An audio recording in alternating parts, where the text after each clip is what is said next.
All right, so we just finished skinning the whole thing out. We've totally cut off all of the hide and the skin from around this wawaskisu.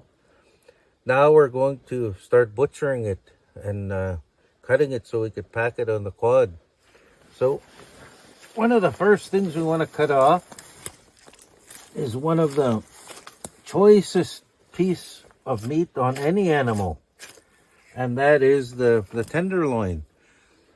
We call it tenderloin. Some people call it oyster steak, but it's one of the tenderest parts on any ungulate, like a moose, a deer, or a elk, moose wawaskisiu, or upsamosis.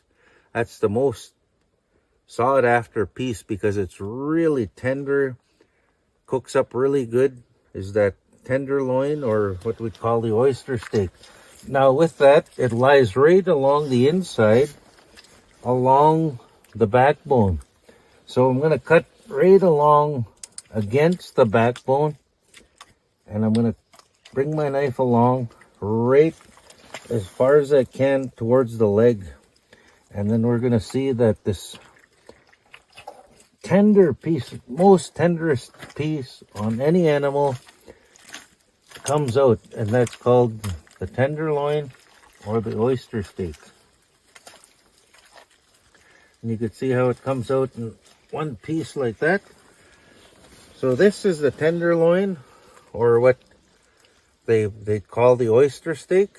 It is the tenderest piece on a moose, deer or elk, moose wa upsamosis igwa wawaskisu, because it's not a muscle part, but it goes right along the inside of the stomach, along the backbone.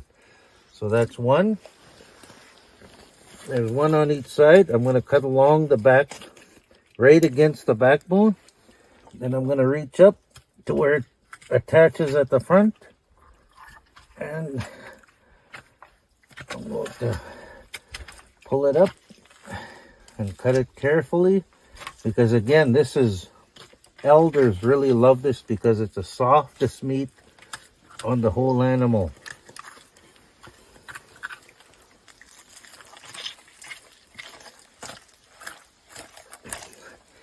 So that's the tenderloin, or what we call, some people call the oyster steak.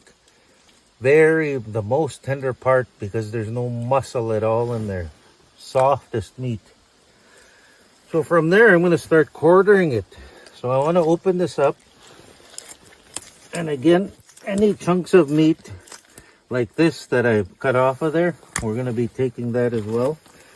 But you'll see when we're going to take off the hindquarters, there's kind of a line here, and we sort of follow the line on the muscle. So you'll see how when I've opened it up there's a line here, and the line goes right to where the bone socket goes. And sometimes, traditionally, when we cut an animal like this, the belief was that when you're cutting this part, and when you get to that bone socket, if that bone socket makes a squeak or a noise, that means you're blessed and you're going to get another animal right away. That's the belief that we'd have. So I'm following that line, I'm going towards the socket, and you hear that sound? That's the socket releasing. And that little sound, that's a good thing. Traditionally, we'd say, okay, that's good luck. It made a noise when I separated that socket from where it's attached. You heard that little kind of a click. That means, we're told that it means that you're going to have good luck and you're going to get another animal when you need one. So I'm going to keep cutting past the bone socket here. You can see where the bone attaches. This is where the rear leg or the hind quarter was attached to the hips on this wawaskisu. And I'm going to cut her just around that free up all of the cartilage and muscle. And I'm just using my knife. I'm following the bone of the hip on it. And again, you hear that sound there. Traditionally, like I said, we're told that that's good luck. That means that you're going to get another animal right away. So I'm going to keep cutting. And I'm going to try and cut as close to the bone as I can, because I want as much meat as possible. I'm just feeling around as I'm cutting with my knife, with the tip. Again here, I'm going to cut against the joint. Now I could feel, with the tip of my knife, I could feel the bone there. So I'm going to cut against that bone to free up this entire hind quarter. Move it over a bit. And I'm just following the edge of the bones, just so I get as close to the bones as possible, getting all of the meat that I possibly can, and pulling at the same time on this bone socket. So I'm pulling on it to separate the leg from the hip. And now it's free. Now that whole hind quarter is free from the rest of the hip. So I'm going to do the same to this side. But before I do that, I want to finish one side first. I'm not going to cut this off. I'm going to do one side at a time. So I'm going to finish cutting everything I can off this side. So now I'm going to move to the front leg.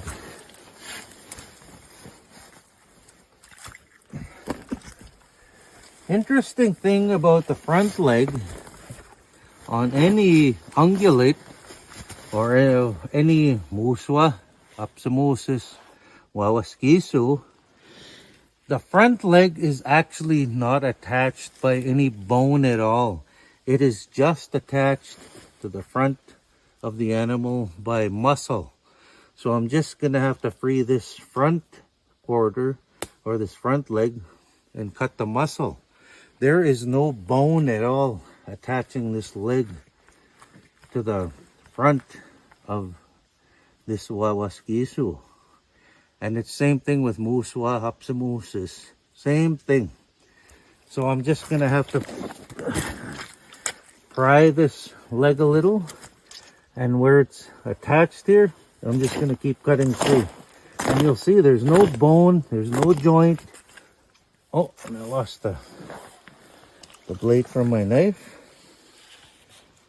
So what I like to use is a Havalon knife, because most other knives you have to stop and sharpen them.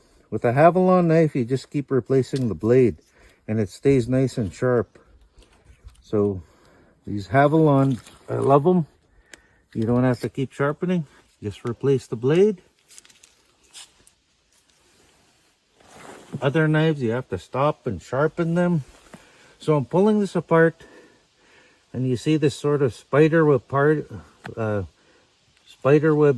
pattern. I'm just cutting through there. And again, look, there's no bone at all attached in there, just muscles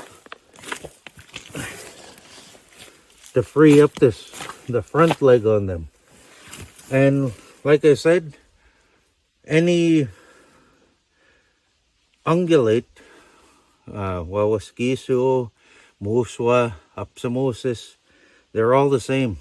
There's no bone at all attaching that front leg, just muscle and meat. So I just cut through there. Most of the time you could see naturally where it's attached, and you just free it. So now that whole front quarter is free from there. So the next thing I want to do, even before I start cutting anything else, is I'm not done this side yet, because I do one side at a time. So I want to cut the back strap out on this. Again, with the back strap on any animal, like that's where you get stuff like your T-bone steaks or your sirloin steaks. is out of this back piece. But because we're in the bush and we just want to get this taken away, we're going to actually cut that back strap out. And that's where our most tenderest steak is going to be, in that back strap.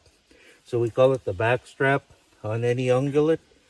Muswa, Wawaskisu, Igwa, Opsimosis. They're all the same. And we cut them all the same. So I'm going to feel with my knife to the edge of where the ribs end. And I'm just going to turn my knife and follow that rib line to get off this, cut just the back strap off. And I'm just going to keep following the line of the ribs, cutting that back strap away. See where I'm hitting the bone there? Until I hit the spine. Once I hit the spine, then I can start cutting and freeing the back strap. So I'm just following the bone, feeling with the edge of my knife, and I'm cutting until I free up that back strap. Now it's free on the end here, so I can actually pull it until that whole back strap comes free. And then I'm going to go almost right to the edge of the neck, following the bone. So now that's my back strap. So now I've taken off the hind quarter with a joint, front leg, then I've done the back strap. Now I'm going to go ahead and I'm going to do the same thing to the other side.